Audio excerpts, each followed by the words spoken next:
in Manipur got underway. Prime Minister Narendra Modi, upon returning from his trip to the US and Egypt, first up, chairing a meet on the Manipur situation, taking stock with the entire senior ministers of the cabinet. Union Home Minister Amit Shah arriving at Prime Minister Modi's official residence and briefing him about the evolving situation in Manipur. Now, previously, Manipur Chief Minister N. Biren Singh on Sunday had briefed the Union Home Minister and said that the state and central governments have been able to control the violence to quite a large extent. But the situation continues to remain tense in the state. Government sources are telling News18 that at the end of this meeting, the Home Minister, or during the meeting, the Home Minister briefed Prime Minister Narendra Modi on the situation and the steps that have been taken thus far in Manipur. Government sources also revealed that more forces are likely to be deployed in the violence-hit state and especially the core troubled areas. 36,000 security personnel and 40 IPS officers have been deployed by the centre so far. The issue of forces came up during Chief Minister Biren Singh and the Union Home Minister's meeting, and it was on the 25th of June that N. Biren Singh briefed Home Minister Amit Shah on the Manipur situation. Government sources also revealed that no decision has been taken so far on sending an all-party delegation to Imphal. Let's try and understand what's the situation on ground as of now. The situation remains tense, but like I said, under control. 45,000 plus people have been displaced so far. It is their care, their rehabilitation that is critical, and of course, them going back to their homes is the priority. Over 135 people have been arrested by the cops. 1,095 arms, 1,372 ammunition, 250 bombs have been seized so far. The internet ban has been further extended until the 30th of June. The movement of essential items along NH31 continues.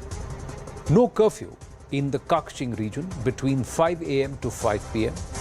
No curfew in Imphal East and Imphal West between 5 a.m. to 6 p.m. Curfew has been lifted in Bishnupur between 5 a.m. to 5 p.m.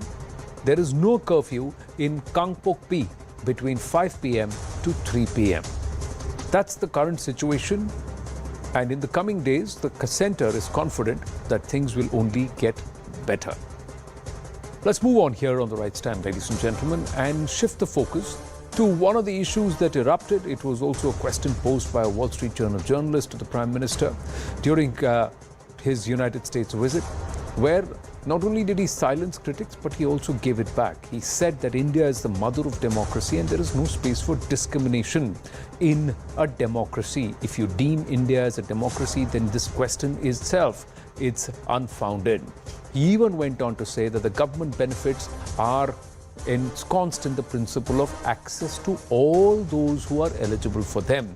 And he very clearly said that in our country, that is in Bharat, there is no discrimination based on caste, community, gender, or even geographical location. But this debate continues, ladies and gentlemen. Former US President Barack Obama, in an interview, saying that if minority rights are not safeguarded, then at some point, India would start pulling apart. A comment that has not gone down well across the circles, and many who have deemed it unwarranted. Barack Obama in that interview was also lavish in his praise, rich in his praise for Prime Minister Narendra Modi. He harbored these concerns. The timing and the need for Mr. Barack Obama to ask these questions have not gone down well. Union Finance Minister Nirmala Sitharaman countering the remark by Barack Obama, reminding him that 6 Muslim-dominated nations were bombed during his tenure.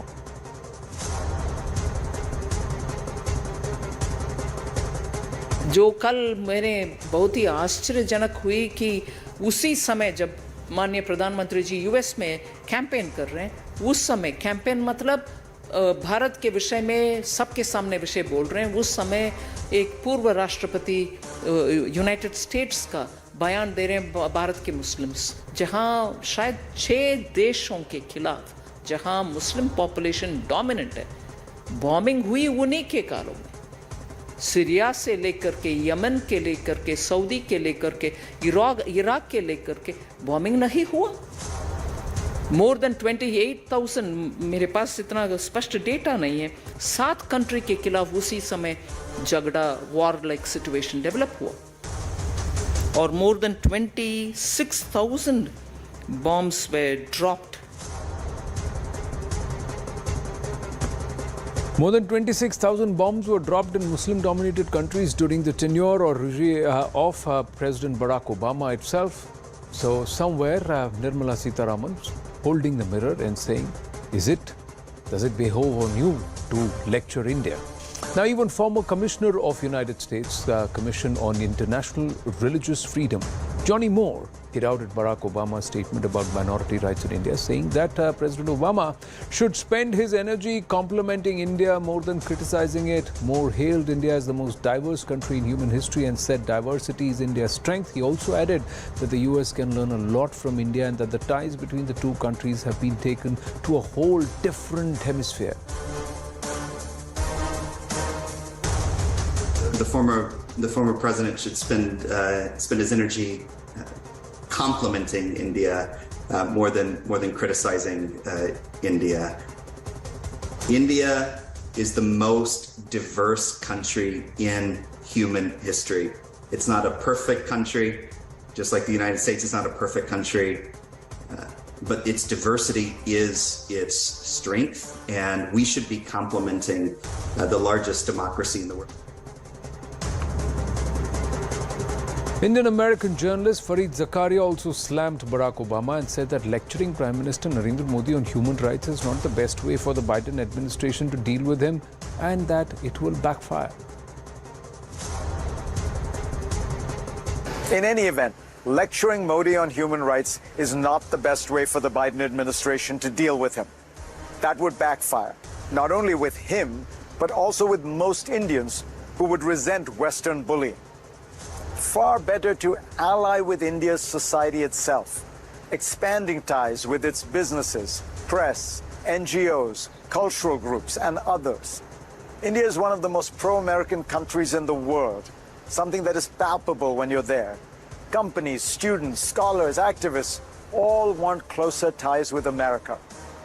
This people-to-people alliance will inevitably strengthen the government-to-government relations between the two countries. But more important, I believe that an India that is more deeply connected to America will be a country that will naturally seek to perfect its democracy at home. And that will also give it moral authority in a fracturing world that could use more of it. Joining us now is BJP leader, member of the National Executive of the Rashtriya Swayamsevak Sangh and also member of the Board of Governors of India Foundation, Ram Madhavji. Ram Madhavji, namaste and Jai Hind. My first question to you, how would you look back at Prime Minister Narendra Modi's state visit to the US and Egypt? Of course, the US visit has been described by many people as historic. It is historic. The relations between India and US have now reached the next level. I would put it that as an important regional power, India will now play an important role in the world affairs together with USA as a sort of an equal level player. And the kind of reception that Prime Minister got in USA, in Washington DC and New York, is a testimony to the fact that even the US leadership acknowledges the fact that India, as a big power in the Indo-Pacific region, will be their important partner in taking forward the larger, common objectives and common goals. Finance Minister Nirmala Sitharaman ji has been quite sharp in her rebuttal or counter to President Barack Obama's interview, which was timed just around or just ahead of Prime Minister's address to the US Congress. How would you like to react to Barack Obama and his comment? The statement coming out of President Obama and the timing of it, both were very unfortunate and definitely uncalled for. Media has its way of trying to drag even important and senior leaders of the stature and level of President Obama into such kind of situations. President Obama could have been much more careful, much more understanding about the actual ground realities of India, and he should have at least been very, very alert to the fact that an important bilateral visit was happening. I mean, even for you to express any such views, there are always issues of timing. What would be the right time that you choose for articulating any views? So, on all those questions, what Obama did was quite unfortunate, quite uncalled for, and India, and at the level of our Minister Nirmala Sitharaman, has registered its disappointment over Obama's intervention in this matter. Ramadhavji, a very interesting observation has been made. What the PM cannot say, the External Affairs Minister or the EAM says. What the EAM can't say, other senior ministers like the Finance Minister come out and say. So, managing this bilateral tightrope, yet giving it back, India seems to have perfected it. You see, some people say that what somebody in a democratic setup wanted to say, they used Obama to say those things. I mean, these are all interpretations that we all make in the media and intelligentsia circles. But the fact remains that whether it is the EAM or the other senior ministers like the finance minister, they are all equals in the cabinet. They all carry equal responsibility about what needs to be conveyed, and irrespective of who said it, it should be taken as the view of the entire government. Well, Ramadhavji, just around the time in the US, there were those who were questioning Prime Minister's attitude, approach towards Muslims in India. Prime Minister then stops after embarking from the US. He heads straight to Egypt, which for many is considered leader of the Arab world. I'm given to understand you were in Israel around that time. Two nations whose equations have been quite frosty, but both now emerging as friends of Bharat. The Order of Nile also being conferred on the PM by Egypt. Prime Minister's Egypt visit was also equally significant as the visit to the US. We were in Cairo also, in Egypt also, just before Honorable Prime Minister went there. Our delegation visit happened for a bilateral so you went to dialogue Cairo with too, okay. Egypt and also with the WANA countries. WANA, okay. So we were there in Cairo also, we were not just there in Israel alone. Of course, after that we went to Israel also. Ji. And Prime Minister's visit to Egypt is significant in the sense that, over the last 7-8 years, India, generally speaking, and Prime Minister in particular, have invested heavily in cultivating the support and goodwill of the Arab world.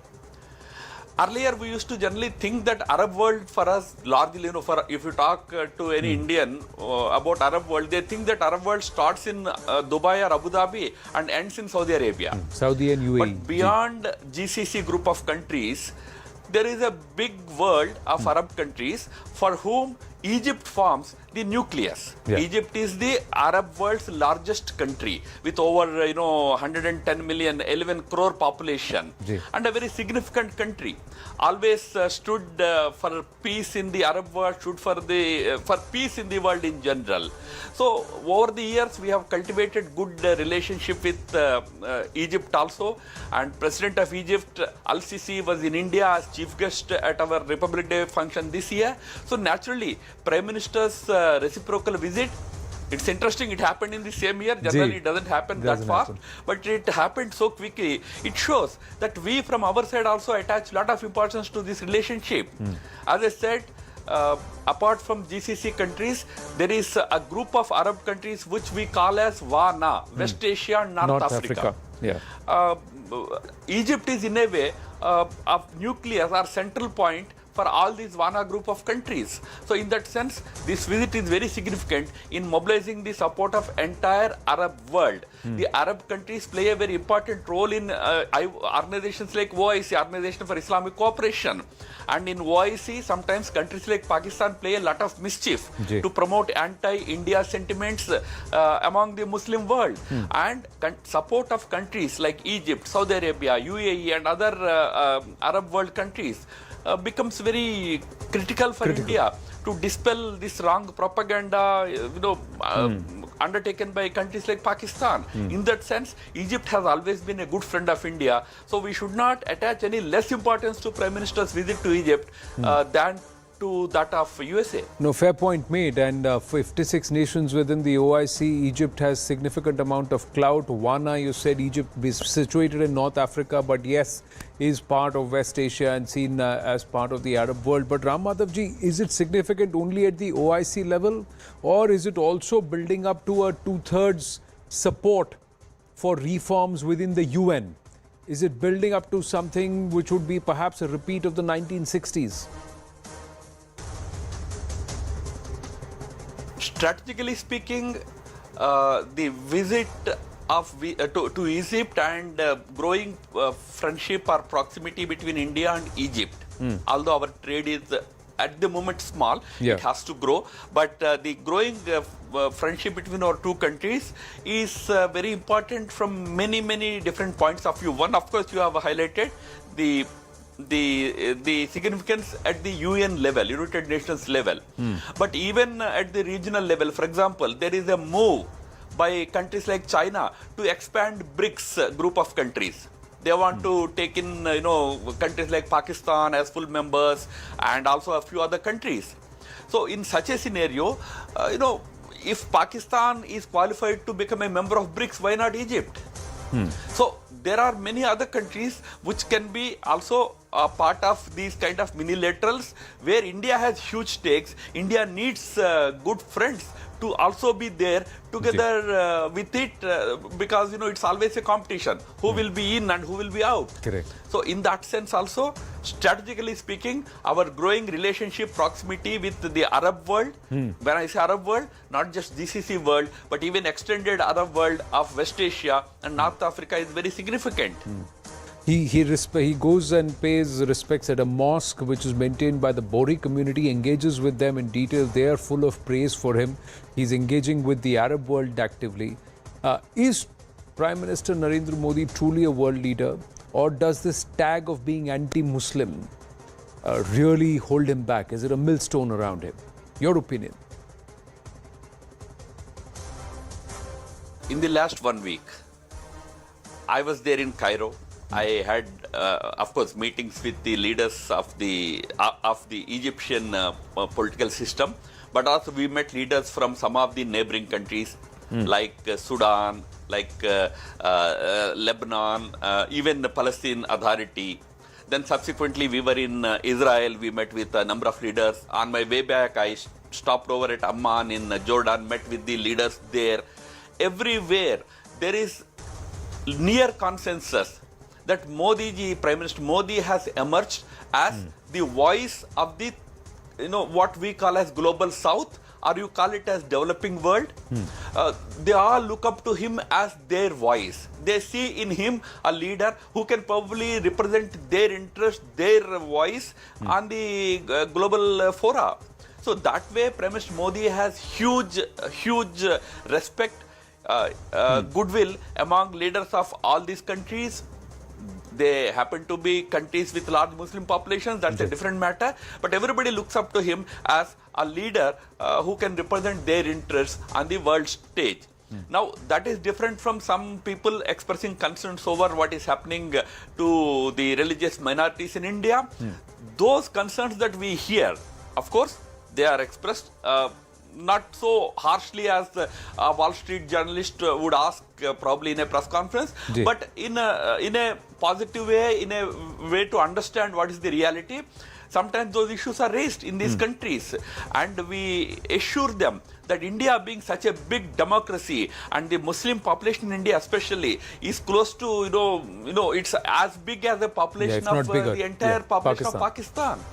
India's Muslims are so many in number. So the whole propaganda that a community is being discriminated against or oppressed, it's far from a reality. India is a big country. There could be some instances which can sometimes hog, lot of limelight and all, but that should not lead to a conclusion that probably there is discrimination happening in this country. Our democratic setup does not allow any such discrimination to happen, and this government is fully committed to the idea of Sabka Saath, Sabka Vikas. Our fight against radical elements within those communities will continue, but larger community interests will be fully safeguarded as part of our commitment to Sabka Saath, Sabka Vikas. This when we convey, people understand, people appreciate. Do they? And let me ask you, Ram Madhavji, is the Prime Minister trying to project India and also attract investments and attract international buy-in into the Make in India story at the cost of the core heart of India, that is the Kisan and the growers? Now, the opposition has raised a red flag on the Washington apples import duty being reduced by 20%. The opposition has also seen this as largely Kamarasana on Yoga Day. They said. That's what they called it. It's all prachar. And this opposition now is trying to look at Sabka Saath. They're all uniting to contest one seat, one voice of the opposition. 450 seats is their target. How do you see all this? On issues as opposition, if it wants to have a different view, one need not have any objection to it. For example, the decision about fixing a particular rate for import of apples. On that view, if Congress has a different view, why should anyone object to it? There can be debate over whether that price is right or you could have charged a bigger price. That can be debated and government will respond to it. But to take it to the level of ridicule and ridiculing the entire effort of the government, where the government in the host country, governments in the host country, whether it was USA or Egypt, they were going out of their way to extend such a great, warm welcome to our leadership. Every Indian should feel proud, irrespective of whichever party you belong to. You should be proud to know that when Prime Minister participated in a yoga event in New York, you had the attendance from 180 countries. The whole world is embracing India's age-old traditional healthcare system called the yoga. Instead, if opposition chooses to ridicule Prime Minister for that, make fun of him, it doesn't lower India's stature. I think it lowers the stature and dignity of the opposition only. But what can I say? Unfortunately, that is the level of discourse from the opposition side. All this time I'm noticing, we are all watching, the whole country is watching. They continuously try to equate everything with what is happening in Manipur. Manipur is an important issue, nobody is denying. Government is seized of it.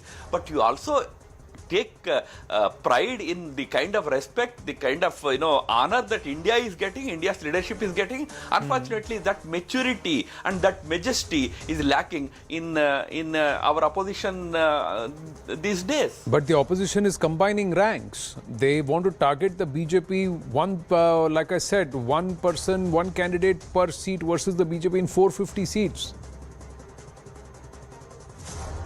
2024. I hope their efforts don't end up in BJP securing 450 seats. I mean, this is politics. Let opposition make their efforts. BJP will have its own answer to those things.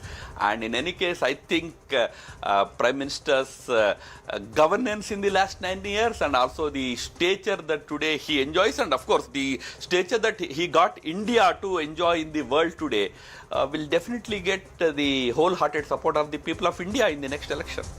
Ram Madhavji, always a pleasure speaking with you. Thank you so much for your time. Namaste, sir. Thank you. Quickly getting a move on. The latest from the Russia-Ukraine conflict, especially the revolt or the supposed revolt in Russia, ladies and gentlemen. About 24 hours after an apparent rebellion began, Yevgeny Prigozhin, commander of the Wagner group, on Saturday said he ordered his mercenaries to halt their march on Moscow and retreat to the field camps in Ukraine, a move appearing to diffuse the entire crisis that represented the most significant challenge to President Vladimir Putin in over 2 decades in power. However, this brief revolt also exposed vulnerabilities among the Russian government forces, with the Wagner Group troops able to move unimpeded into the Russian city of Rostov-on-Don and advance toward Moscow, while the military scrambled to defend the capital. What is there more to it? We decode that. But first, let's get you a timeline of the events as they unfolded. First up, Wagner vows to topple the Russian military leaders.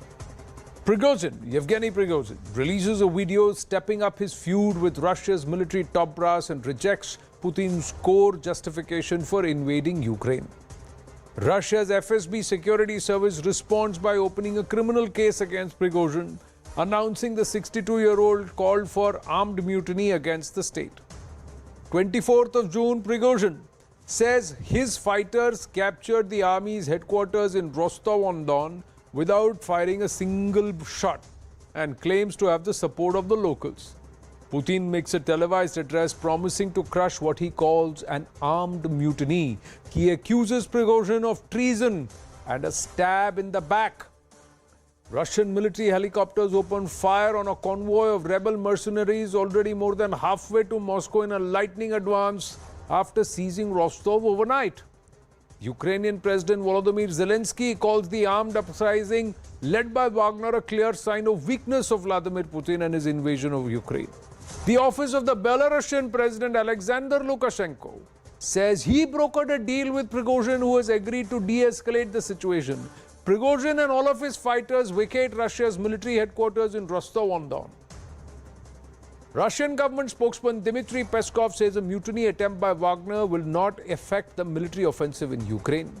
Prigozhin will now go and live in Belarus and no charges will be brought against him. Wagner fighters who did not participate in the march on Moscow will be offered military contracts. 25th of June in the early hours, Vasily Golubev, governor of Rostov Oblast, posted on social media that Wagner troops had withdrawn from Rostov-on-Don and returned to their field camps. Now just understand what is the reason that the president of Lithuania is very upset. Why is there panic in Eastern Europe? Because of Yevgeny Prigozhin's new hideout in Belarus. We explain it to you through a map. Now have a look at this very carefully, ladies and gentlemen. Have a look at this map. Yevgeny Prigozhin getting into Belarus has the president of Lithuania really alarmed, because he believes that now Prigozhin will target his efforts in all the Eastern European countries which border with Belarus, and he will start weakening them, causing internal strife. It's a similar attempt like it was done in Donetsk and Luhansk in that entire strife with the Ukraine government. So Estonia, Latvia, Lithuania and Poland, 4 nations. And that's why he sent a warning across NATO. Hey, what are you doing? This is going to cause us trouble because Prigozhin will set up shop here. And the fact that Putin on a stage has called him, called it an armed mutiny and said he stabbed me in the back, gives Russia plausible deniability, saying we've got no truck with the Wagner group anymore. Is this a larger play going on is another perspective. America was supposed to sanction the Wagner group, but that sanction was also not imposed because they thought if they call for the sanctions, it was supposed to be announced on Tuesday, but they held back, saying that if we announce these sanctions or we say, then it will look like we are backing President Putin. So, is it a win-win for all? That's the big question. Let's go across to Sergei Strokin, political analyst and commentator. The Wagner group is credited with some of the biggest gains for Russia and Ukraine. But Mr. Strokin, what actually went wrong? Is it a larger gameplay or something really went wrong? It's an open secret that Wagner boys were doing a great job, and they were very effective and instrumental in the early months of the standoff with Ukraine. Specifically, largely to their credit, we were able to get control of strategically located city of Bakhmut. Sometimes it is called Artyomovsk. That's an important milestone of the whole Ukrainian campaign, and it should be credited mostly to Wagner boys. Then what went wrong? I think it's a mix or combination of factors. First, of course, the most important thing with the whole story is probably overblown ambitions of Yevgeny Prigozhin. In a situation when you find yourself a hero of Russia who is crushing Ukrainian forces, you at one point may feel that probably you are not occupying that important position that you deserve. Right. Second thing is that in his interviews before this coup, and this should be also mentioned, he gave several interviews in which he attacked, we've seen many jabs, open jabs on Russian Defense Minister Sergei Shoigu, criticizing him for what Prigozhin believed to be ineffective, leadership. He was also saying that Wagner Group was not supplied by ammunition and shells the way it needed. So it's quite difficult to say what went wrong with his relations with Defense Ministry, but he was outspoken, and he didn't scare to criticize Defense Ministry. And he, before this, so to say, coup, I call it bizarre coup, he gave several interviews which were widely discussed here, lashing out at top military commanders, Right. which was very unpleasant surprise to all of us, which raised eyebrows. So everybody was asking why President Putin, who is commander-in-chief, is not stepping in. But anyway, this is the reality. So on one hand, we were surprised that he openly challenged Russian military in this attempt to get control of this strategically located city of Rostov. But at the same time, if we look at the situation in a broader context of his previous statements, Right. we have to come to a conclusion that the situation was evolving this way. Because we've seen the conflict which was growing up, and there was no resolution for this conflict. So one day it should have come to a climax. And this weekend we've seen that climax. Well, it is interesting because earlier in the day we had reports that Vladimir Putin or President Putin was actually taking a meeting, and he was giving a dressing down to the defense minister and taking stock as to what went wrong. The arms and ammunition have all reached. The contracts have been renewed. We are given to understand. Sergei Stokan, just some updates coming through. The Spectator Index is now just flashing this as breaking news that Russia's foreign minister has said that the country's agencies are investigating whether Western special services were involved in the Wagner rebellion. But they're also saying that the Wagner group will continue operations in Mali, the Central African Republic. This is what the Russian foreign minister is saying. And also, more importantly, Wagner Group revolt will not change Russia's relations with partners and friends. That's what the foreign minister has come out and said. So let me ask you, what happens to President Putin and his stake, his clout in Russia? Does he come away weaker? Because a large portion of the Western media says President Putin has lost solid ground. There are other reports that say he will come out stronger because he can galvanize support of the Russian people. How do you read the situation? I'm not subscribing to the theory that it has weakened President Putin. On the contrary, I think that it has reinforced the position of President Putin. And let me just explain you why. There's a good Russian saying, what is not killing you makes you stronger. So this, so to say, coup didn't kill us. And President was wise enough to, in appropriate moment, a crucial moment, to address the nation, to make a strong worded statement, condemning actually the action of Yevgeny Prigozhin, who used to be his old friend. He called it treason. He called it a stab in the back of Russia. And by making this appeal, actually, he sent a strong signal, not only to Yevgeny Prigozhin, not only to Wagner Group boys, but also to the whole society, making itself clear that everybody, including army people, including Yevgeny Prigozhin's private army, including regular Russians, that everybody has to make a choice. Either he supports President Putin, or he supports Yevgeny Prigozhin, who tried to pose himself as to, well, let me say, Robin Hood of the 21st century. I'm saying Robin Hood because his army, private army, is composed of criminals. But he lives in his own, world of fairy tale, that he has some good criminals who are fighting for justice. So, as I understand, you see, after just making calculation of the whole situation, Right. Yevgeny Prigozhin realized that all his, loudmouth rhetoric that he will come with his boys to Moscow is doomed to fail, and he has two options: either to find an exit strategy out of the whole mess, or to be arrested and killed. Luckily, President of Belarus, Alexander Lukashenko, stepped in and posed as a mediator between the groups, and he suggested that Yevgeny Prigozhin would move from Russia to Minsk, Right. to Belarus.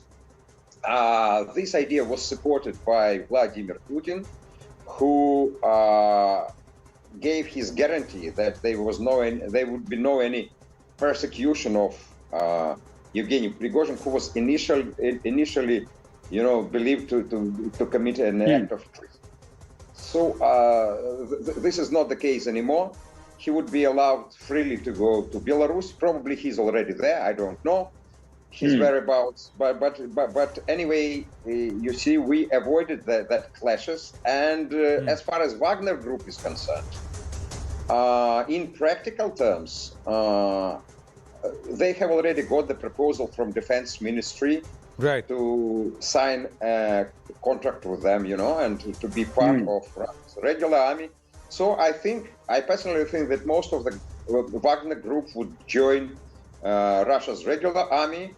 Those diehards who supported Prigozhin or who may not agree to the idea of surrender, probably they will be persecuted. But anyway, you see, we've passed this crash test successfully. That's a bad news for Ukraine, obviously, bad news for the West, which wanted Mother Russia to collapse, which wanted to see some civil war, and probably you've seen some interviews by Russian expats appearing on Western media channels talking about civil war. So I am telling you that there's no any civil war here.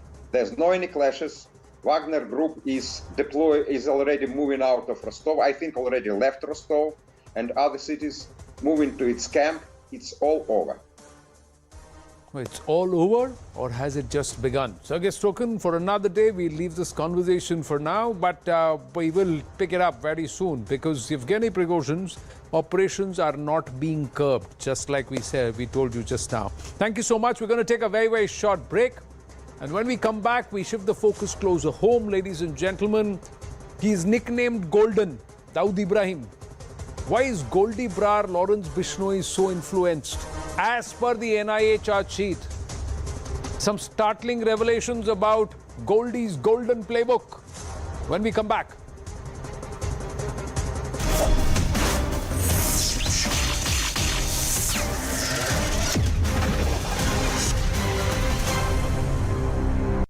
In the Congress and the TMC, but not overall, it presents a picture to the voters and political observers as some kind of an inner contradiction, which seems to be against the idea of forgetting the differences in the time being for the sake of a larger opposition unity. But how is this going to be fixed, the cracks that are emerging within the opposition? If you could repeat your question, please. Would you be able to explain how different parties will try to fix these problems that are emerging within the opposition unity? At the opposition party meeting also this point was raised, and what was decided were two important developments. One, of course, is, and this concern was raised that in some states, for example, the AAP is trying to expand at the cost of the Congress. AAP gave this reassurance will not do that between 2024. But AAP also has to cater to its constituency, so how long can it keep the promise? The second point which was raised is at the state level we can have our differences, we can be opponents to each other, but at the national level we all need to be together. Pretty much like, say, the left Congress equations. In Kerala they are political opponents, in Bengal they are allies. But again, it presents a very confusing picture to the voter when he's going to go and cast his vote. That am I going to vote for a kind of a dilemma, or will I vote for a steady government, say, if it comes in the form of the NDA? Now, Pallavi, if you follow questions, does this not raise a bigger question of whether or not there can be a united opposition? Well, to be very fair, as a political reporter, I can say that we should not rule out any possibility. In 2004, we saw a kind of a united opposition. Unlikely partners like the DMK and the Congress did come together. But then, 2004 is again a little different from what it is now. At that point of time, the TMC, the DMK were just regional parties. TMC, for example, never had a national ambition. There was no Aam Aadmi Party at that point of time. Today, we have AAP, TMC, both of them. At least AAP has grown at the cost of the Congress. And then you have other players coming into the picture. For example, the BRS, which stays away from any attempt at opposition unity and in fact runs a parallel attempt at a united front. So things are different from 2004. It's not that it can never happen, but it's tough as we see it today. Would you also be able to tell us more about the tussle between the Aam Aadmi Party and the Congress, the history of it? Did it really start in Rajasthan when the Delhi Chief Minister? I think it goes back to much earlier. It goes back to a time when AAP defeated Sheila Dikshit, and you remember it was a complete wipeout. And ironically, that election was just after Congress had given support to the Aam Aadmi Party government and in Delhi. Consistently, AAP has wiped out Congress, and then the worst, of course, was in Punjab, where the Congress was defeated, and AAP has formed the government there. AAP has entered into largely those states where there has been a straight fight between the BJP and the Congress, which gives Congress the impression that you're ganging up or you're coming into the scene only to take on the Congress party, and which splits the anti-BJP votes. For example, in Gujarat, AAP winning 5 seats. In Goa, AAP winning 2 seats. So the Congress's argument is that AAP only steps in where there is a state BJP-Congress fight, which damages us, which helps the BJP, and therefore it has accused the Aam Aadmi Party of being a B team of the BJP. But the AAP's grievance is that on a critical issue like ordinance, every political party in the opposition spectrum has given us support, barring the Congress. We also want to get in a word from our Mumbai Bureau Chief, Vinay Deshpande, specifically for that Samna mouthpiece article which compares opposition unity to the Wagner group. Could you tell us about whether there's been any recent reaction to the Samna article? Well, absolutely. We have seen that the BJP has hit back at Samna over the kind of editorial that the Samna has carried. We have seen Ram Kadam talk about it, shaming the Shiv Sena Uddhav Thackeray faction for the kind of comparison it has made, and also for targeting the Prime Minister over his US visit. We will see that through the day as well. This is something that will garner sharp reactions, because remember, this is not just talking about the opposition unity, the meeting which happened in Patna, where both Uddhav Thackeray and Sharad Pawar, two prominent regional leaders from Maharashtra, were present, but also the fact that 17 parties did come together, and the opposition sees this as a kind of a success story in order to pitch itself against the BJP. Through the day today, we will also see some sharp reactions, because the BJP till now has also not taken very kindly to the Shiv Sena UBT directly targeting the Prime Minister. This time on, the target is about the visit of the Prime Minister to the US. It has been a whirlwind visit. We have seen the kind of response that the visit has garnered, and especially after the kind of slamming that Samna has done of the Prime Minister, we will see that there will be also some sharp reaction to targeting of the Prime Minister. Days after the Patna meeting of the opposition to build a consensus, cracks continue to widen, even as the Uddhav faction of the Shiv Sena is trying to portray this opposition bloc as the Wagner group that is giving nightmares to Russia's President Vladimir Putin, claiming this united opposition would leave the ruling dispensation rattled. Other parties are finding it difficult to find common grounds as of yet. Now, Congress MP Adhir Ranjan Chaudhary has mocked his own party's attempt to build an anti-BJP bloc for 2024. The Congress Bengal unit chief ruled out the possibility of allowing the party's fight against Mamata Banerjee to wane. He said that the Congress will always fight the TMC. This adding to the already tense ties of the Congress with the Aam Aadmi Party. After a heated exchange during the Patna meeting between the two parties over the centre's ordinance, now Delhi Congress leader Ajay Maken has accused Arvind Kejriwal and his party of trying to sabotage opposition unity.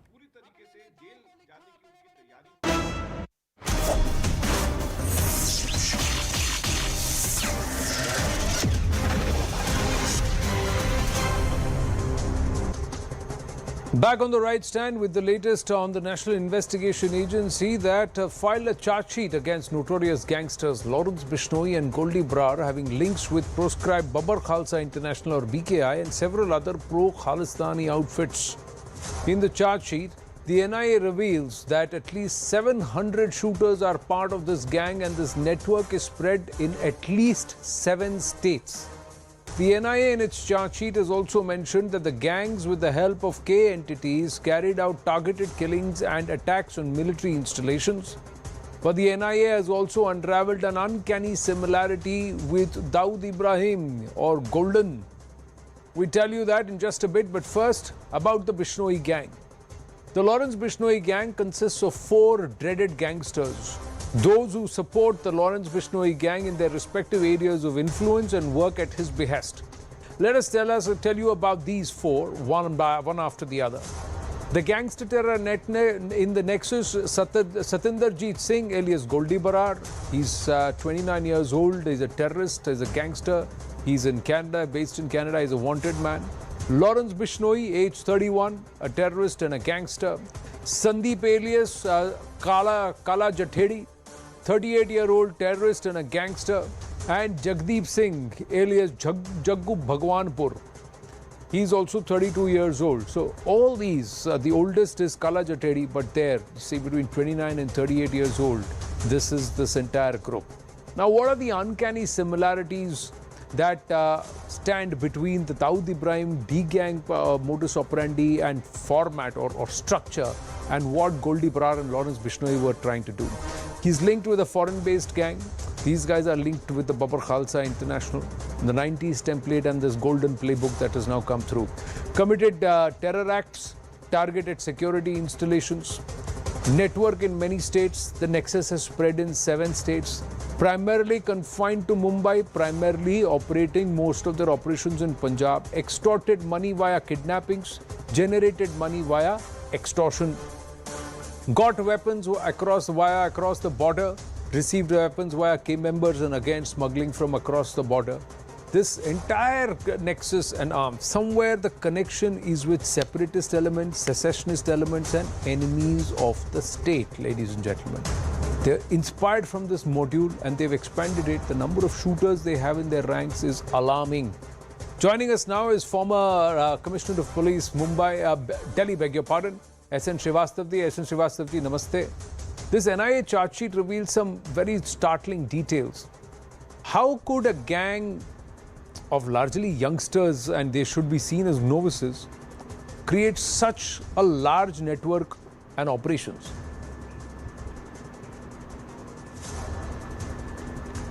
You know that each state or each region, in some of the, I don't mean to say that each area, but in some regions there are a group of criminals whom we call gangs. They operate. And similarly, like there would be some in Punjab, Haryana, Delhi, UP and different areas. And when they go to the jail, they develop connections amongst each other and they agree to collaborate with each other and thereby forming a crime syndicate which may spread over more regions or more states, and as you say, over 7 states. So this is how it has happened, that they have collaborated and made a crime syndicate over 7 states. Now these crime syndicates, in order to become powerful, there would be a rival crime syndicate also. In order to be powerful, they need money, they need weapons. And this is where the terrorist groups, they're able to send money maybe in form of drug or maybe a weapon. Weapon is in any case required. And this is how they become stronger. They have a large number of crime syndicate members and they operate. In return for the drugs and the weapon, they are ready to carry out any terrorist attacks at the behest of the terrorist groups across the border or elsewhere. These 700 shooters, how do they find them and recruit them? 700 is not a small number, Srivastava. Yes, it is a big number. I mean, since it has come out of investigation, I trust the number of 700. But it is spread over 7 states. It's very unfortunate that so many of them have come together to become a crime syndicate. If they are not reined in, then the kind of damage that they will do to law and order and the national security, that is quite understandable. But Srivastava, how is it that the intelligence mechanism, because a lot of HUMINT is also gathered about the operations, how did they beat the HUMINT? How did they hoodwink the agencies for such a long time? Can you repeat the question? How did they hoodwink the agencies for such a long time? Did the intelligence not get wind of something like this happening, a crime syndicate brewing right under their noses? Well, I won't say that the authorities and agencies are not in know of it and they have not done any substantial work on this front to contain them, rein them, and bring them before the law for taking action. But certainly, if they are thriving, there has been some gaps, and this is why such a large number have. But it depends. See, what has happened is that I have my own personal experience when I was operating as a special commissioner in charge of the special cell in 2012 to 2015. There was a cult. The young boys and men, they used to feel that it is a proud thing for them to get associated with the gangsters, and they would look forward to join them. But it was because of the very strong action that we had taken during that period, and even afterwards, I'm sure action would have been taken, that they were contained, and most of the gangs, they were brought to book, and legal action was taken, including action under Mokoka. Those the trials are even going now. I was called in one of the case as a witness in that only 2 months back. So actions have been taken, but where I'm quite surprised how such a large number have have joined. See, one more reason is that the manner in which they are able to talk to each other and form close connection while they are in the jail. Yes, I was about to come to that. Jail also, it is very important that they do not come in contact with each other. Thereby, even the softer criminals, they become hardened criminals. And the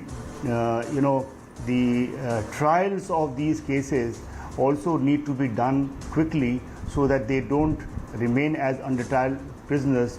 They should be convicted as early as possible. Are you worried that there could be other gangs like these? And them being part of a larger terror network?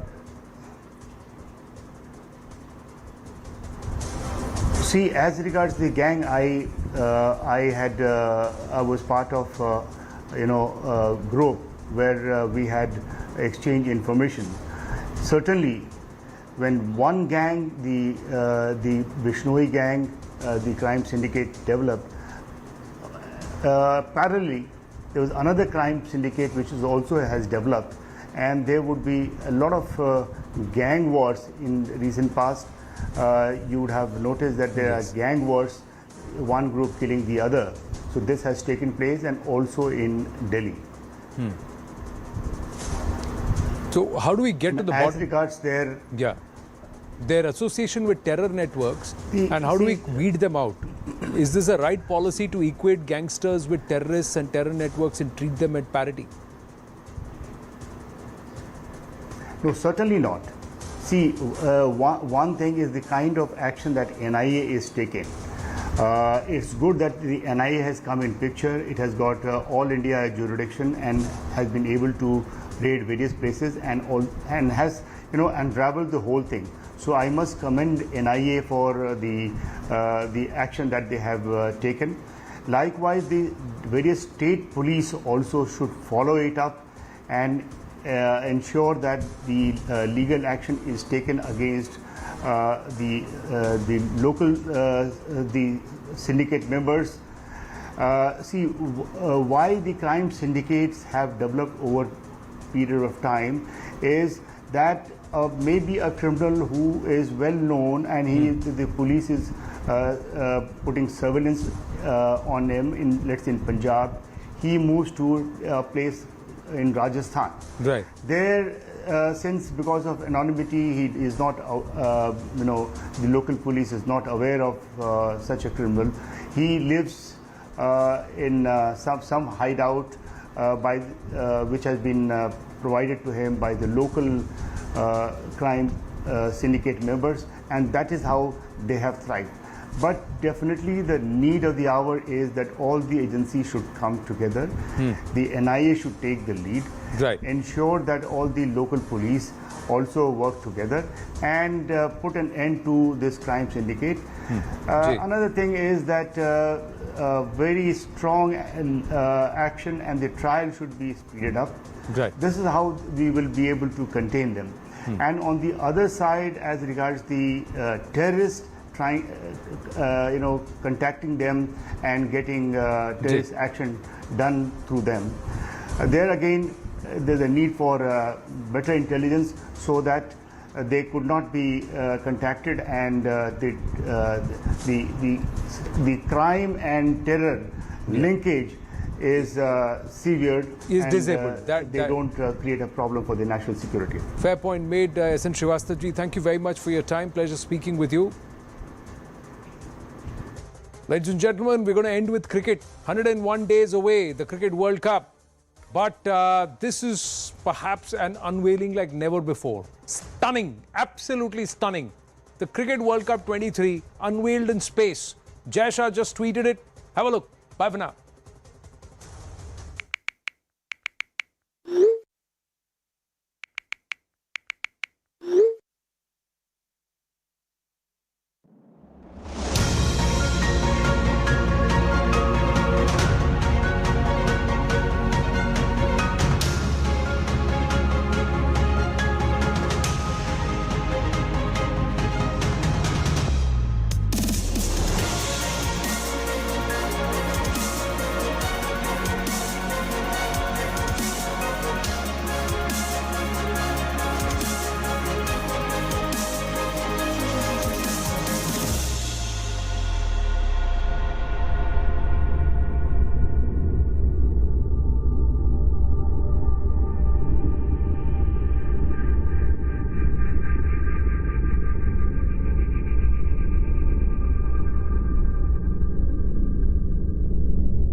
Good evening, hello and welcome. You're watching Brass Tacks. I'm Anusha Soni. Different political parties coming together to beat the incumbent or the government in power is not unknown to Indian polity or any other political system.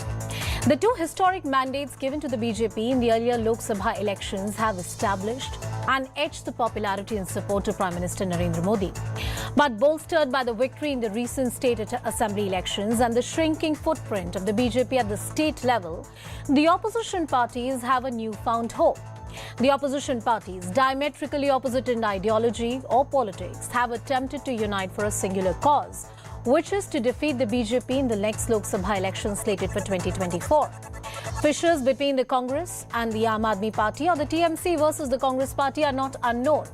Recent controversies and standoffs have only accentuated these schisms and raised further questions over the ambitious idea of the grand opposition alliance in the run-up to 2024 Lok Sabha elections.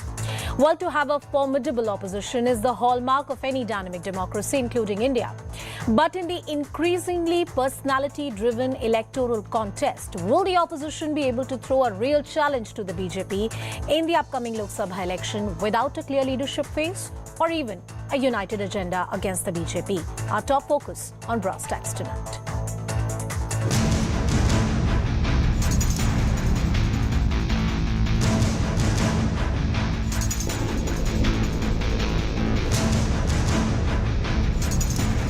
क्या ये कांग्रेस के साथ में समझौता करना चाहते हैं, कांग्रेस का समर्थन लेना चाहते हैं या कांग्रेस को इससे दूरी बनाना चाहते हैं? देखिए, मैं तो कांग्रेस पार्टी से एक ही सवाल पूछना चाहूंगी कि क्या वो देश के संविधान के साथ है, क्या वो लोकतंत्र के साथ है, क्या वो संघीय ढांचे के साथ है या वो प्रधानमंत्री नरेंद्र मोदी के साथ है? की बखूबी मालूम हो चुके हैं कि इस बार पंचायत चुनाव में ये सारे उनके मतदान संदर्भ पार्टी के खिलाफ जाएंगे. ഇതെല്ലാം ബിജെപിയെ സുഖിപ്പിക്കുന്നതിന് വേണ്ടിയിട്ട് നരേന്ദ്രമോദിയെ സുഖിപ്പിക്കുന്നതിന് വേണ്ടിയിട്ട് 2024 അജണ്ടയാണ് കേരളത്തിലെ സിപിഎം നടപ്പിലാക്കുന്നത്. ये सवाल खड़ा होता है कि ये लोग वो इकट्ठे हुए हैं जिनका न नेता है, न नीतियां हैं और नीयत में भारी खोट है.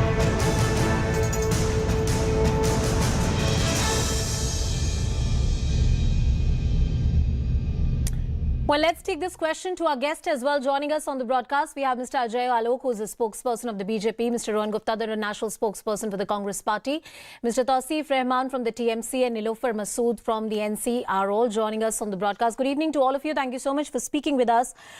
Rohan Gupta, coming to you first. Rohan ji, I'd request you to open the debate because the Congress Party is expected to play a leadership role when it comes to the opposition alliance in the run-up to 2024 Lok Sabha elections.